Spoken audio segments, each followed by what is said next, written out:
Hello guys, welcome back to our YouTube channel Agriculture and GK Knowledge for All. Myself सुमन और आज हम बात करेंगे बाजरा क्रॉप के बारे में।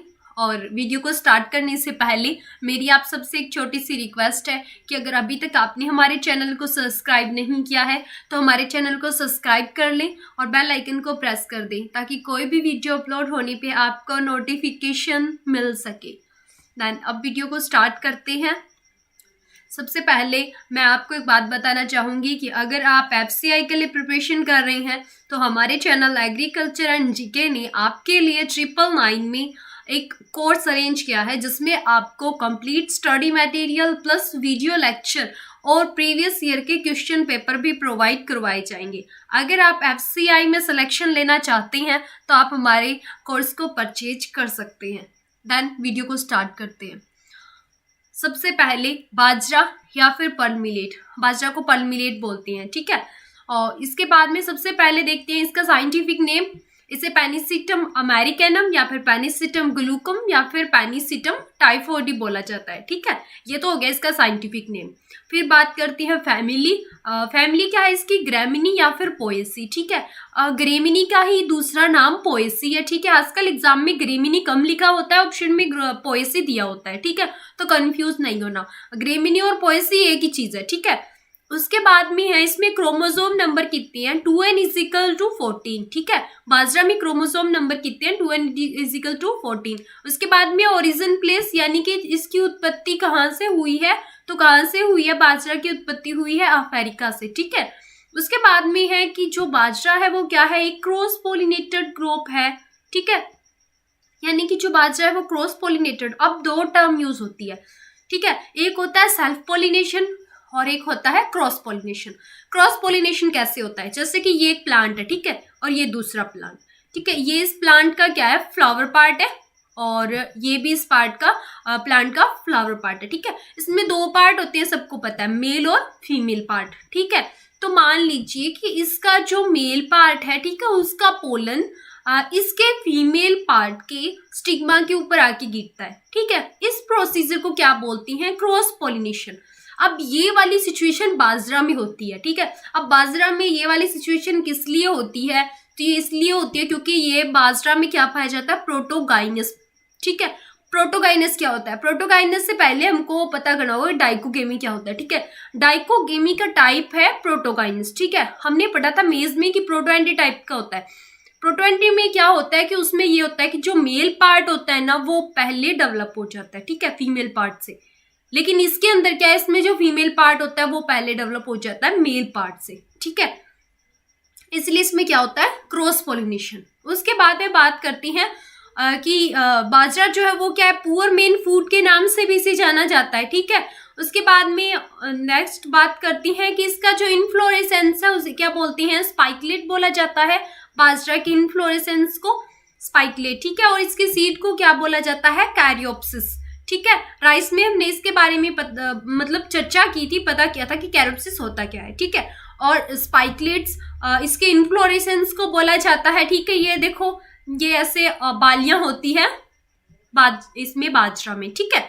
ये देखो, ये क्या है? इसकी फ्लैग लीफ है। और ये क्या है? ये जो है स्टेम है, ठीक है। और ये जो है ये क्या है? एडवेंटियस रूट सिस्टम पाया जाता है इसमें। और ये वाला क्या है? पेनिकल। और इस पेनिकल की लंबाई कितनी होती है? 25 से 30 सेंटीमीटर, ठीक है। उसके बाद में चलती है नेक्स्ट स्लाइड पे। नेक्स्ट स्लाइड में है कि बाजरा में कंटेंट क्या क्या पाया जाता है, ठीक है। तो बाजरा में क्या पाया जाता है? बाजरा में मिनरल होते हैं 2.7% और जो फैट की परसेंटेज होती है वो होती है 5%। फैट से क्वेश्चन पूछा जाता है कि बाजरा में फैट कितने परसेंट होती है, ठीक है। सीरियल्स में बाजरा से लगभग यही क्वेश्चन पूछा जाता है फैट के बारे में। तो फैट कितनी होती है? 5%। कार्बोहाइड्रेट होती है 6.5% और प्रोटीन होती है 11.5%, ठीक है। ये 6.5 नहीं है, 60% है, ठीक है। और उसके बाद में चलेंगे नेक्स्ट है क्लाइमेट और सॉइल के बारे में, ठीक है। कि क्या मतलब किस प्रकार की क्लाइमेट की नीड होती है। और उसमें है कि लगभग है ना, मतलब जो सीरियल्स क्रॉप है उन सब का क्लाइमेट और सॉइल सेम रहता है, ठीक है। तो क्या है कि इसमें लो एनुअल रेनफॉल, ठीक है, जहाँ पे 40 से 50 सेंटीमीटर यानी कि 400 से 500 mm ड्राई वेदर हो जहाँ पे, वहां पे इसे आसानी से ग्रो किया जा सकता है, ठीक है। और उसके बाद में क्या है कि light soil of low inheritance fertile good drainage, ये तो सब में होता है कि एक अच्छी ड्रेनेज वाली मतलब जो भूमि है वो होनी चाहिए, ठीक है, और फर्टाइल सॉइल होनी चाहिए। और उसके बाद में है कि इसमें टेम्परेचर कितना सुटेबल रहता है, 25 से 30 डिग्री सेल्सियस जो टेम्परेचर है ना वो क्या है, सुटेबल रहता है, ठीक है। उसके बाद में बात करेंगे नेक्स्ट में क्या है कि प्रोडक्शन और एरिया के बारे में बात करेंगे, ठीक है, कि जो बाजरा है वो सबसे ज्यादा अगर वर्ल्ड में बात करें तो फर्स्ट पोजीशन पे कौन है, इंडिया, ठीक है। और इंडिया में भी अगर फर्स्ट पोजीशन की बात करें तो कौन है, राजस्थान। और राजस्थान में भी प्रोडक्शन में तो अजमेर है और एरिया में कौन है, बाड़मेर, ठीक है। एरिया में यानी कि सबसे ज्यादा एरिया में राजस्थान में बाड़मेर क्षेत्र में सबसे ज्यादा बाजरा ग्रो किया जाता है, लेकिन सबसे ज्यादा प्रोडक्शन कौन से एरिया में होता है, अजमेर में, ठीक है। उसके बाद में बात करते हैं, नेक्स्ट स्लाइड पे चलते हैं।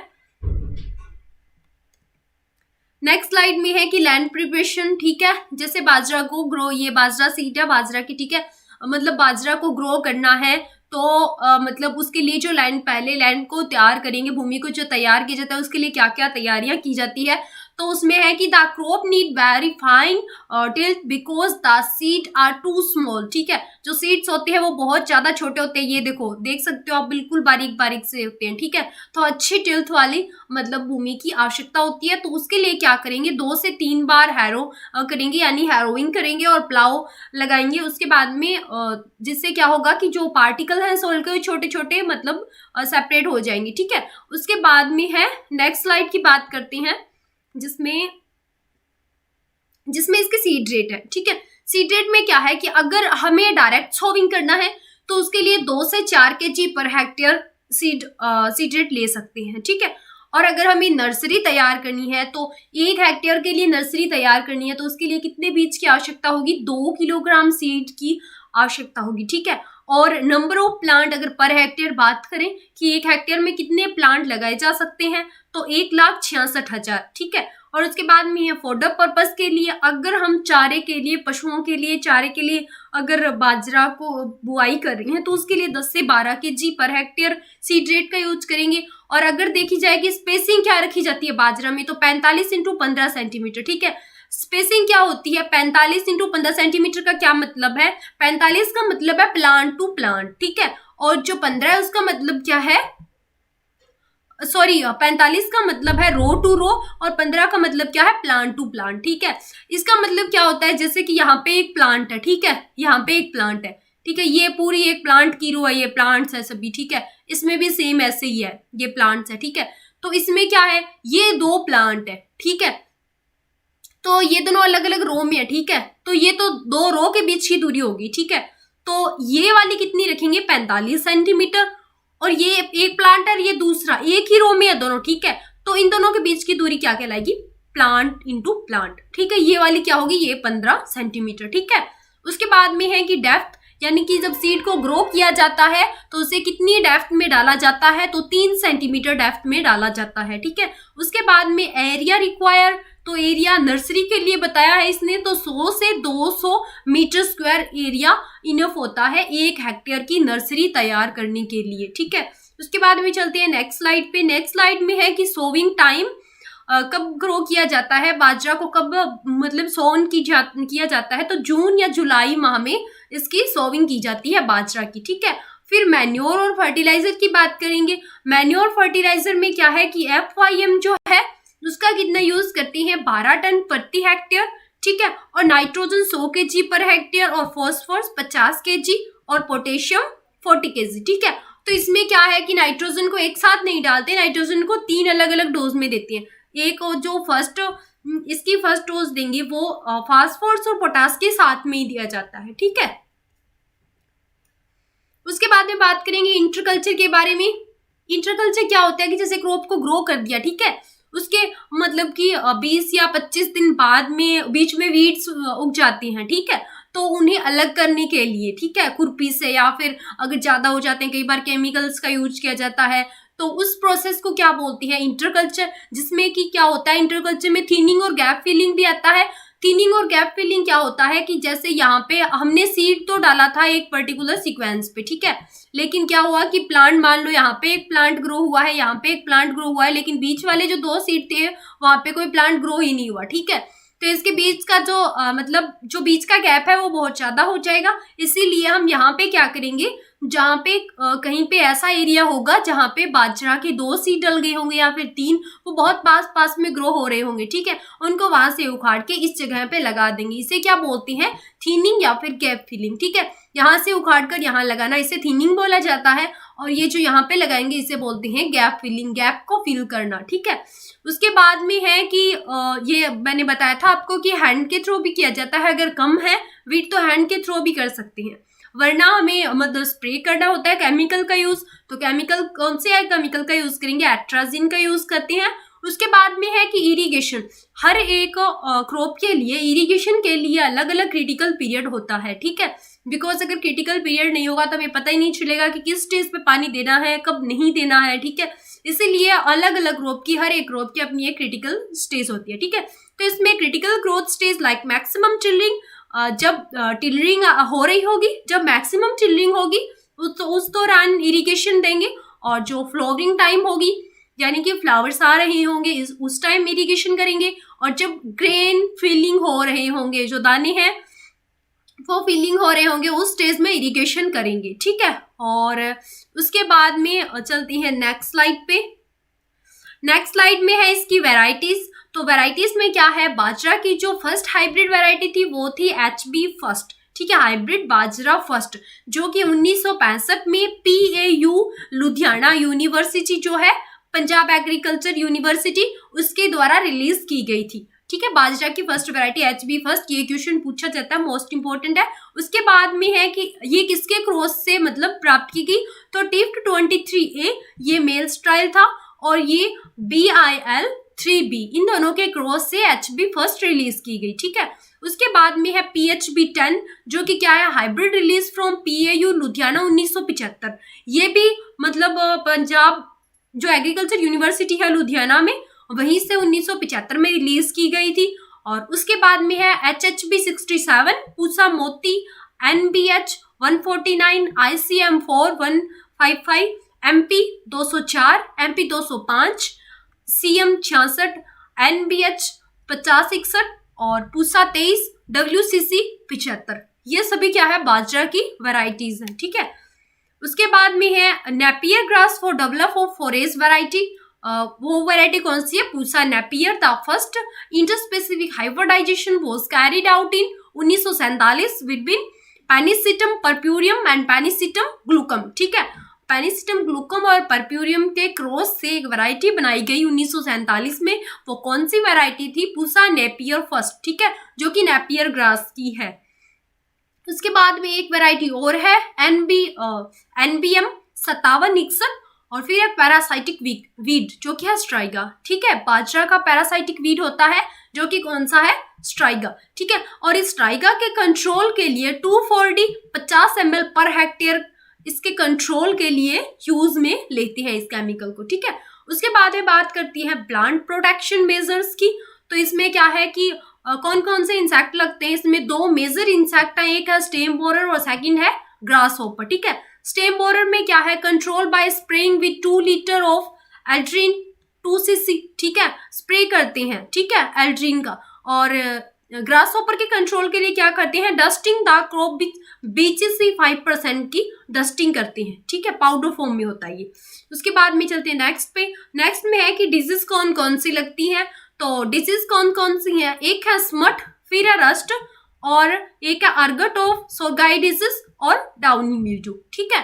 तो इसमें कौन सा है, जो स्मट है वो किसके, ये है इनके कॉजल ऑर्गेनिज्म, ठीक है। और इनके कंट्रोल, स्मट के कंट्रोल के लिए क्या करते हैं, विटावैक्स 0.25% स्प्रे करते हैं, ठीक है। और इसकी एक रेजिस्टेंस वैरायटी भी है, पूषा मोती जो है वो स्मट की रेजिस्टेंस वैरायटी है। और अर्गट और सोरगाई डिजीज के कंट्रोल के लिए 20% साल्ट का सॉल्यूशन लेते हैं, और जो बीज होते हैं उनको जैसे कि सुबह सोन करना है उससे पहले रात को भिगो के 20% साल्ट के सॉल्यूशन में रख देते हैं, ठीक है। या फिर सीड को ट्रीट भी किया जाता है कैप्टान से, ठीक है। उसके बाद में है सर्थिराम से। उसके बाद में है डाउनी मिल्ड्यू। डाउनी मिल्ड्यू में भी क्या है, पूषा मोती जो है रेजिस्टेंस वैरायटी है, पूषा 23 और जिनेव 2%, ठीक है। इन सब का क्या करते हैं, स्प्रे करते हैं, ठीक है। देन चलते हैं नेक्स्ट स्लाइड पे। नेक्स्ट स्लाइड में ये देखो स्मट ऑफ जो बाजरा में जो स्मट है उसके कारण ये देखो कैसे बाली कैसे दिखाई देने लगती है, ठीक है। ये देखो, ये पास से देखो, इसके सीड देखो कैसे हो गया ब्लैक ब्लैक, ठीक है। इस तरह का हो जाता है जब स्मट लगती है। और उसके बाद में बात करेंगे, ये देखो, ये इसके सिम्टम्स देखो। इसमें क्या होता है कि ये फ्लोवरिंग स्टेज में होता है और इसके क्या होते हैं, पिंकिश हनी कलर का जो मतलब सैक्रेशन, ऐसे हनी कॉम्ब होता है ना, उस टाइप का सैक्रेशन होता है, ठीक है इससे। और स्पाइकलेट्स में ऐसे चिपचिपा पदार्थ होता है। और उसके बाद में है, उसके बाद में चलते हैं नेक्स्ट स्लाइड पे। डाउनी मिल्ड्यू है ये। डाउनी मिल्ड्यू में ये देखो, डाउनी मिल्ड्यू में है ना जो बाली होती है ना उसके नीचे से ये देखो बिल्कुल लीफ जैसे होती है ना बाजरा की, उसी टाइप की स्ट्रक्चर होता है, बिल्कुल पतली पतली होती है, बहुत ही ज्यादा थिन होती है, ठीक है। और इसके पास से ये देखो हेयर लाइक स्ट्रक्चर्स निकलने लगती है, ठीक है। ऐसा हो जाता है डाउनी मिल्ड्यू में, ठीक है। और उसके बाद में thanks for watching my videos and congrats. इन्होंने, अश्विन कुमार ने लास्ट ईयर FCI का एग्जाम क्रैक किया था और इन्होंने भी हमारा कोर्स परचेज किया था। एंड आई होप कि आप हमारा कोर्स परचेज करेंगे। देन अगर अभी तक आपने हमारे वीडियो को लाइक नहीं किया है तो लाइक कर दें, और हमारे चैनल को सब्सक्राइब नहीं किया है तो सब्सक्राइब कर दें। मिलते हैं नेक्स्ट वीडियो में, तब तक के लिए टेक केयर।